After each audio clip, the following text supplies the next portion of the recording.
दिल्ली के सीएम अरविंद केजरीवाल को दिल्ली हाईकोर्ट से बड़ा झटका लगा है।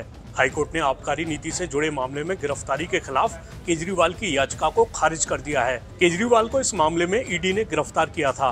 ईडी की रिमांड खत्म होने के बाद हाल ही में केजरीवाल को 15 अप्रैल तक की न्यायिक हिरासत के तहत तिहाड़ जेल भेजा गया था। अपनी याचिका में केजरीवाल ने लोकसभा चुनाव 2024 का जिक्र करते हुए अपनी गिरफ्तारी के लिए केंद्र सरकार पर आरोप लगाया था।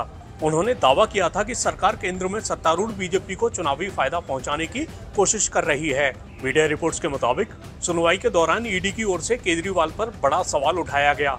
उसने कहा, अगर आम आदमी ने अपराध किया है तो उसे सलाखों के पीछे जाना होगा, लेकिन आप मुख्यमंत्री हैं तो क्या इसलिए आपको गिरफ्तार नहीं किया जा सकता?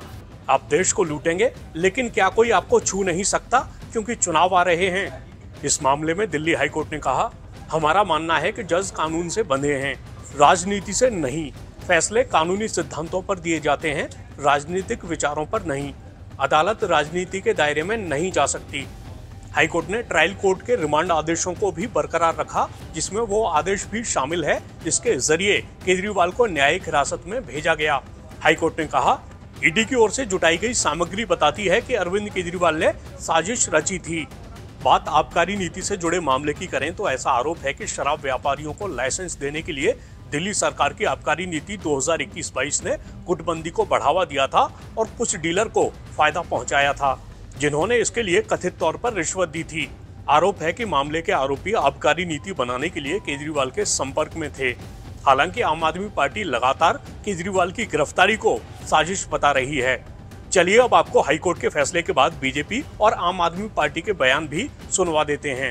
आज जो फैसला हाईकोर्ट का आया है, कोर्ट है, कोर्ट के इंस्टीट्यूशन है, इंस्टीट्यूशन का हम सम्मान करते हैं और हम सम्मान पूर्वक ये कहना चाहते हैं कि हम इस फैसले से सहमत नहीं हैं और इस फैसले के खिलाफ हम सुप्रीम कोर्ट जाएंगे और सुप्रीम कोर्ट के अंदर अपनी बात रखेंगे। अरविंद केजरीवाल जी भ्रष्टाचारी हैं और वो जेल में ही रहेंगे। आज मानयोग हाई कोर्ट ने अरविंद केजरीवाल जी की याचिका जो कहती थी कि उनको इलीगली अरेस्ट किया गया है, उसके ऊपर फैसला सुनाते हुए ये स्पष्ट कर दिया कि जो कहा जा रहा था आम आदमी पार्टी के द्वारा कि अप्रूवर के बिहाफ पे केस बनाया गया है, ये गलत है। मानयोग हाई कोर्ट ने कहा, अप्रूवर ईडी के सामने या सीबीआई के सामने बयान नहीं देता। अप्रूवर 164 के तहत कोर्ट के जज के सामने बयान देता है, मजिस्ट्रेट के सामने, और उसको ऊपर सवाल उठाना, ये जुडिशरी सिस्टम के ऊपर सवाल उठाना है, जज के ऊपर सवाल उठाना है, उनकी मंशा के ऊपर सवाल उठाना है।